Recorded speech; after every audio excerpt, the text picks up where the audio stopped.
بسم اللہ الرحمن الرحیم کل نفس ذائقۃ الموت. ایک مل کے صلوات پڑھ لیں محمد و اہل بیت. ہمارے بعض مسلمان بھائی اس عقیدے کے قائل نہیں ہیں کہ مرنے کے بعد کسی کو ثواب پہنچایا جا سکتا ہے. اگرچہ ذکر حسین کا مطلب کسی کی دل آزاری نہیں ہے، لیکن اپنے عقیدے کے دفاع کے لیے اس منبر کی برکت سے انہی حضرات کا ایک دوسرا فقرہ پڑھنا چاہتا ہوں. وہ یہ بھی فرماتے ہیں کہ میت پہ رونا نہیں چاہیے ورنہ میت پر عذاب ہوتا ہے. مجھے یہ بات سمجھ میں نہ آئی کہ میرے کام سے میت پر عذاب تو ہو سکتا ہے، میرے کام سے میت کو ثواب کیوں نہیں ہو سکتا؟ یعنی قبر میں وہ کون سا سوراخ ہے جس سے عذاب تو گزر جاتا ہے اور ثواب نہیں گزرتا؟ اگر مرنے کے بعد کسی کے اچھے کام سے مرنے والے کو فائدہ نہیں ہوتا تو اللہ نے حساب کے لیے قیامت کا دن کیوں مقرر فرمایا؟ کوئی مصروف تو نہیں کہ مرنے کے بعد حساب نہ لے لے.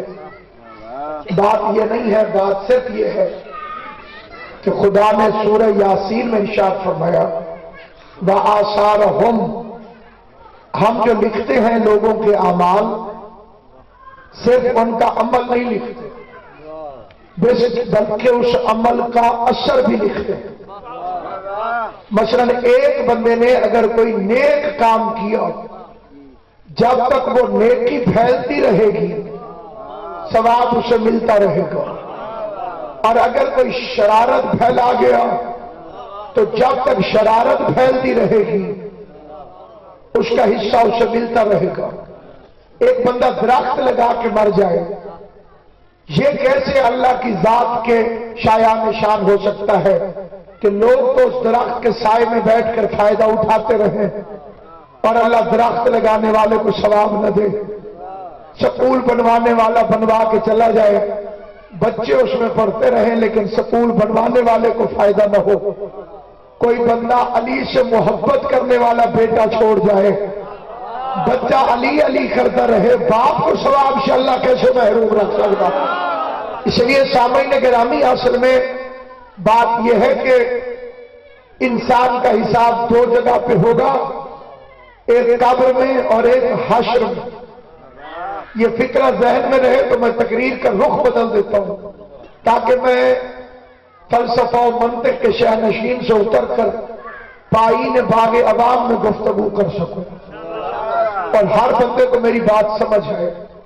اصل میں اللہ کا مقصد تھا ہمارا امتحان لینا، لِيَبْلُوَكُمْ أَيُّكُمْ أَحْسَنُ عَمَلًا، تاکہ میں یہ پتہ کروں کہ تم میں سے حسن عمل کس کے پاس. قبلہ ملک صاحب امتحان وہ لیتا ہے جو پہلے پڑھائے. پڑھانے کے لیے ضروری ہوتا ہے کہ استاد ہو، اور جو خود پڑھنے آئے وہ استاد نہیں ہو سکتا. اسلام کے ساتھ لوگوں نے استادی یہ کی ہے کہ جو 40 سال جاہل رہ کر پڑھنے آئے تھے، انہوں نے انہیں پکڑ کر استاد والی کرسی پر بٹھا دیا، اس لیے کہ وہ پڑھائے گا. جو خود جاہل ہے وہ دوسرے کو کیسے علم دے سکتا ہے؟ لہذا خدا نے جب پڑھانے کا بندوبست کیا تو اس کائنات کا جو پہلا آدمی ہے وہ استاد ہے، نبی ہے. اس نے آدم کو پہلے بھیجا، قابیل کو بعد میں بھیجا. پہلا گمراہ ہے قابیل، پہلا ہادی ہے آدم. اس نے ہدایت کا بندوبست پہلے کیا. اللہ کی طرف سے جو انتظام ہوتا ہے وہ بعد میں نہیں ہوتا. ہمارے معاشرے کے اندر ضرورت پہلے ہوتی ہے، سپلائی بعد میں ہوتی ہے.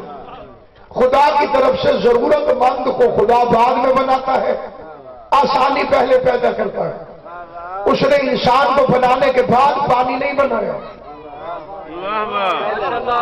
کہ جی تھوڑے دیر انتظار کر لو، میں پانی خلق کر لوں پھر تمہیں پلاتا ہوں۔ آدم سے پہلے پانی تھا، آدم سے پہلے زمین تھی، آدم سے پہلے ہوا تھی، آدم سے پہلے آگ تھی۔ مجموعی ضرورت بھی یہی چار چیزیں ہیں، اور آدم کو اس نے انہی چار چیزوں سے بنایا۔ یہ چار چیزیں تھیں تو آدم بنے۔ اور فرما رہے ہیں تیرے بزرگ بیٹھے ہیں، آدم آگ پانی مٹی ہوا سے بنتا، حکم بھی نہیں چار چیزوں سے بنتا ہے۔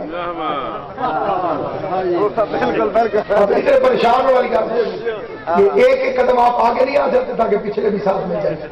جی بے شک خدا آپ کو اجر عطا فرمائے۔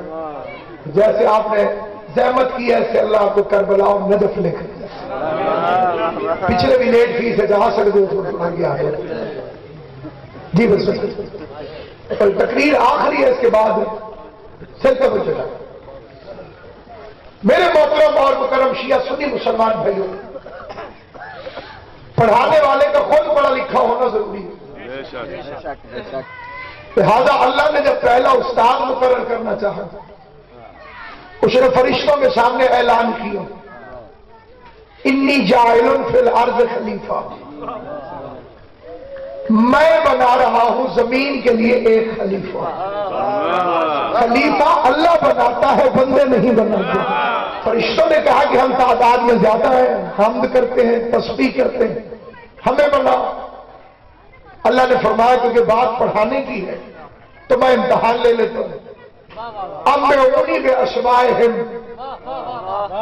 مجھے ذرا یہ نام بتاؤ کہ یہ ان کے نام کیا ہیں۔ اب یہ کبرا کیونکہ قرآن مجید کی آیت، اس سے انکار نہیں ہو سکتا۔ اور سمجھانے والی بات آسان یہ ہے کہ پہلی جماعت میں ڈائریکٹ نہیں پڑھایا جاتا، کیونکہ بچے کا شعور ابھی چھوٹا ہوتا ہے، اسے پڑھانے کے لیے تصویریں دکھائی جاتی ہیں۔ انار سمجھ میں نہیں آئے گا جب تک فوٹو نہیں دکھاؤ۔ میرے مولا کا ملکی عزادار میرا بھائی تشریف فرما کہ جب تک انار کی تصویر نہیں دکھاؤ گے کیسے پتہ چلے گا یہ انار ہے؟ بے کے آگے بکری کا فوٹو ہوتا ہے، بے کے آگے پنکھا بنا ہوا کھڑا ہوتا ہے، تے کے آگے تختی بنی کھڑی ہوتی ہے۔ جنہوں نے نہیں بولنا انہیں پورا قاعدہ بھی سنا دو، انہوں نے نہیں بولنا۔ توجہ ہے یہ نہیں آپ بدلا؟ تب اللہ نے پہلی کا امتحان لینے کے لیے پہلے سامنے تصویریں کھڑی کر دی۔ کہا تصویریں دیکھو، نام بتاؤ۔ فرشتوں نے گردن جھکا لی، سبحانک لا علم لنا الا ما علمتنا انک انت العلیم الحکیم۔ بے عیب تیری ذات ہے، ہمیں تو پہچان ہی نہیں ہو رہی کہ ان میں کون کون ہے۔ پھر آواز ہے یا آدم انبئہم باسمائہم، اے آدم ذرا اب تو انہیں پڑھا، آدم تو انہیں پڑھا۔ عالم اسلام توجہ فرما کے غور کرے، اے آدم تو انہیں پڑھا۔ بڑے بڑے عشاق مولویوں نے اپنی کتابوں میں لکھا ہے کہ جبرائیل محمد مصطفیٰ کو پڑھانے کے لیے آتا تھا۔ جبرائیل استاد تھا، محمد مصطفیٰ شاگرد تھے۔ عقل کے اندھوں کو کوئی غیرت نہیں آتی ہے۔ اللہ نے آدم سے کہا انبئہم باسمائہم، تو انہیں یہ نام پڑھا۔ آدم پڑھا رہے تھے، فرشتے پڑھ رہے تھے، تو جو آدم کے شاگرد ہو وہ خاتم کے استاد ہو۔ اور پڑھنے والے فرشتوں میں یا تو کوئی مولوی کہے کہ جبرائیل شامل نہیں تھا، تو جو جبرائیل آدم کا شاگرد ہو وہ خاتم کا استاد کیسے بن سکتا؟ آدم نے نام دیکھے اور بولنے لگا انت المحمود وہذا محمد، تو محمود ہے یہ محمد ہے۔ آدم کو بھی اپنے نشیری ہونے کا خطرہ تھا، اس لیے محمد اور